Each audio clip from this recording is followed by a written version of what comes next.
Bonsoir à tous. Le préfet de région n'a pas pu venir pour clore cette journée et m'a demandé de le représenter. Et je vais suivre votre conseil, puisque vous disiez tout à l'heure repartir de l'humain. Vous avez vu dans la presse ces derniers jours un certain nombre d'articles qui ont été publiés, qui relatent une enquête qui vient d'être réalisée par l'Observatoire du SAMU social de Paris et qui montre l'état d'un certain nombre de familles, des familles que nous hébergeons à l'hôtel en Île-de-France. Vous avez en tête les quelques éléments qui sont soulignés par cette enquête, mais qui montrent des phénomènes de dénutrition des enfants et des familles, tant en termes d'équilibre alimentaire insatisfaisant, mais aussi de carence en volume alimentaire. Des situations d'enfants qui partagent la chambre de leurs parents et donc subissent le rythme de vie de leurs parents et donc se retrouvent en insuffisance de sommeil en permanence. Excusez-moi, je vous tourne un peu le dos de ce côté. Se retrouvent en situation d'insuffisance de sommeil, et les instituteurs le disent. Un certain nombre d'enfants qui ne sont pas scolarisés, 10% je crois des enfants qui sont dans les hôtels qui ne sont pas scolarisés, alors que la moyenne nationale elle est plutôt de l'ordre de 1%, même un peu moins, donc on est plus. Et j'arrête la description, mais également des questions de prise en charge sanitaire, d'accès aux droits qui sont soulignées par cette enquête, qui portait sur des familles hébergées principalement dans les hôtels, à la fois des hôtels financés par l'État, quelques hôtels financés par les conseils généraux, et puis des familles hébergées également dans les centres d'hébergement gérés par le tissu associatif. Vous avez en tête les grands chiffres dans cette affaire. Les familles sont devenues majoritaires dans notre dispositif d'hébergement de l'État. 32 000 personnes seront cette nuit, je dis bien cette nuit précisément, 32 000 personnes seront hébergées à l'hôtel en Île-de-France. Et évidemment, ça n'est pas hors sol, donc c'est sur chacun des départements dont certains sont représentés ici. Et sur ces 32 000 personnes, on a à peu près la moitié d'adultes, la moitié d'enfants, et la moitié de ces enfants sont des bébés de 0 à 2 ans à peu près. Voilà, nonobstant toutes les... enfants de moins de 2 ans. On reviendra après sur un sujet. Ça, c'est le premier élément que je voudrais souligner. Et puis le deuxième élément, on a trouvé, à l'occasion du travail qu'on fait avec certains acteurs, et notamment la Croix-Rouge, une famille qui est hébergée par le 115 de Paris, dans un hôtel à Torcy, en Seine-et-Marne, depuis 9 ans. Elle est dans un hôtel depuis 9 ans. Alors, vous avez tous autant d'expérience que moi, si ce n'est beaucoup plus. Donc, vous avez un sourcil qui se lève en se disant est-ce que cette famille a bien des papiers? Voilà. Donc, effectivement, pendant les 4 premières années de son séjour à l'hôtel, elle n'était pas en situation totale de régularité et donc ne pouvait pas prétendre à un logement. Mais ça fait 5 ans qu'elle est à l'hôtel avec des papiers, en situation régulière. Alors, on se dit, bon, cette famille, il doit y avoir un problème. Elle a 5 enfants. Et les 2 parents sont en contrat à durée indéterminée et gagnent au total, à eux deux, 2 800 € par mois. Donc ce ménage est tout à fait en capacité d'accéder à un logement. Et depuis 5 ans, si, monsieur, il y a des logements. On lui a trouvé une solution de logement en 15 jours. On lui a trouvé. Mais depuis 5 ans, on n'est pas arrivé à faire fonctionner une chaîne d'acteurs de telle sorte qu'on soit capable d'identifier cette famille et de l'aider. Le pire, Paris Habitat lui a proposé un logement. Alors, il y a quelques logements de Paris Habitat en banlieue, mais si ça se trouve, c'était même un logement dans Paris. Et cette famille n'a pas réussi à avoir son logement parce qu'au moment de la commission d'attribution de logement, on lui a demandé évidemment un certain nombre de justificatifs d'identité, de revenus. Et cette famille avait les justificatifs, mais n'a pas été capable de les apporter au bon moment, à la bonne heure, à la bonne date, au bon endroit. C'est terrible. C'est terrible et ça doit nous interpeller tous. Je peux vous dire que depuis qu'on a trouvé ce cas, depuis 15 jours, ça fait 8 jours que cette famille est dans un logement Solibail, et en plus on lui a trouvé un logement, en plus dans le 92, et elle devrait passer en commission d'attribution dans les prochaines semaines. Et donc on a été capable de résoudre son problème, mais on n'a pas été capable pendant 5 ans de faire fonctionner une chaîne d'acteurs qui est complexe, vous l'avez tous souligné, parce que les responsabilités d'action, d'hébergement, d'action sociale sont complexes entre la commune, le conseil général, l'État et l'ensemble des acteurs. Des cas comme ça, on va en trouver d'autres. Même si pourtant la machine fonctionne. Je faisais le bilan hier, ça fait maintenant 3 ans qu'on a mis en place notre dispositif accompagnement vers et dans le logement. C'est-à-dire en quelque sorte une action sociale de l'État. L'État revient sur l'action sociale qu'il a décentralisée en 82 pour faire une action sociale spécifique dédiée au logement. 48% des ménages qu'on suit au titre de la VDL sont déjà relogés. Alors c'est un flux, hein, donc ça tourne en permanence, mais ça fonctionne. C'est-à-dire que quand on aide les ménages qui sont en grande précarité, on y arrive. Voilà. Mais en même temps, quand on cherche à contacter, alors il y a un certain nombre d'associations, peut-être certaines sont représentées ici, qui assurent cette mission d'AVDL, quand on cherche à contacter les ménages qu'on a identifiés comme nécessitant d'être aidés pour accéder à un logement, 30% des ménages, on n'arrive pas à les contacter. Et sur les 40 000 DALO que nous avons en Ile-de-France, vous avez parlé du DALO, sur les 40 000 DALO, il y en a 10 000 qui n'ont plus de demande de logement social et qu'on ne sait plus contacter. On n'est pas prêt de les reloger, eux, s'ils n'ont même pas fait ou actualisé leur demande de logement social. Et donc, on est face à une véritable difficulté de faire travailler ensemble des acteurs. Si je reviens sur le sujet qui vous a animé cet après-midi, le sujet un peu institutionnel. Donc je vous disais 32 000 personnes à l'hôtel, et je vous disais c'est désormais une part majoritaire, effectivement. La somme totale des personnes que nous hébergeons en Ile-de-France, mais la plupart d'entre vous connaissez ce chiffre, en ce moment, c'est 63 000. Donc l'État paye l'hébergement à 63 000 personnes cette nuit. C'est-à-dire qu'à peu près depuis que je suis arrivé dans la salle, l'État a dépensé 100 000 €. C'est à peu près le compteur qui tourne. Hein. C'est des sommes quand même. C'est un nombre. 63 000, ça fait une grosse ville quand même. Voilà. Il me semble que, quelle que soit la qualité du travail qu'on peut faire ensemble, il y a probablement quand même là derrière, quand on est à un tel volume, un sujet politique et qu'il faut s'en saisir. C'est l'enjeu du comité régional de l'habitat et de l'hébergement que la loi Allure, c'est ça ? Oui, c'est ça, c'est Allure, a décidé de mettre en place, mais qui va être finalement que la pérennisation d'un comité qu'on avait testé de façon un peu expérimentale depuis 3 ans maintenant, qui est le comité régional de l'hébergement et du logement.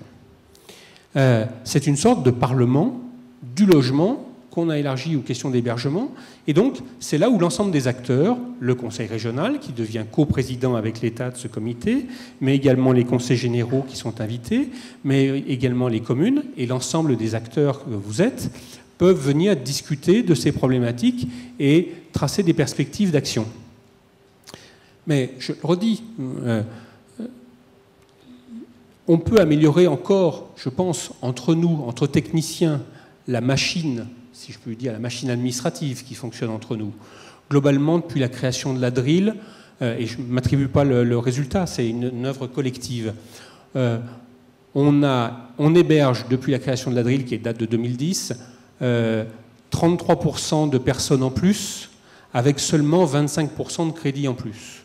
Donc, on a augmenté l'efficacité administrative et financière de la machine, si je peux utiliser ce vilain terme pour nous désigner collectivement.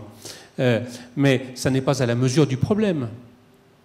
Sur les hôtels, j'évoquais le chiffre tout à l'heure de 32 000, on a quasiment doublé la population hébergée dans les hôtels depuis 2 ans et demi. Plus exactement 1,93 fois la population qui existait dans les hôtels il y a 2 ans pour être précis. Donc, quand on a une telle croissance, on peut faire tous les efforts qu'on veut, nous, administrativement. Il y a un sujet politique. Et permettez-moi de vous le dire, monsieur le vice-président du Conseil général et madame représentant le Conseil général du Val d'Oise, moi je crois que vraiment, si je peux vous lancer cet appel, ce serait important que les conseils généraux viennent participer de temps en temps au comité régional de l'habitat et de l'hébergement pour avoir un travail collectif sur ce sujet qui est difficile parce que vos services sont, comment dirais-je, épuisés. En tout cas, ils témoignent d'une grande difficulté à faire face à l'ensemble de la demande.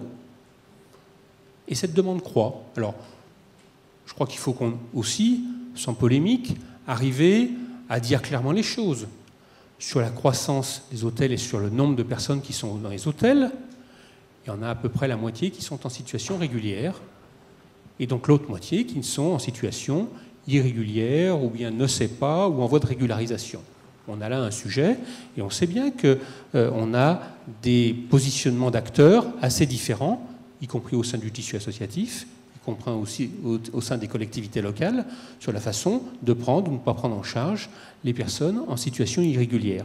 Si on n'a pas un débat un peu serein, mais il est difficile ce débat, il est très difficile, mais si on n'a pas un débat un peu serein sur cette question-là, eh bien on sera sur une augmentation permanente de... Enfin, j'ai un budget qui augmente de 70 millions d'euros par an. Je ne suis pas très fier. Je ne suis pas très fier, c'est une nécessité. Alors, je suis en permanence en train d'aller rechercher auprès du gouvernement des crédits supplémentaires pour alimenter et finir la fin de l'année.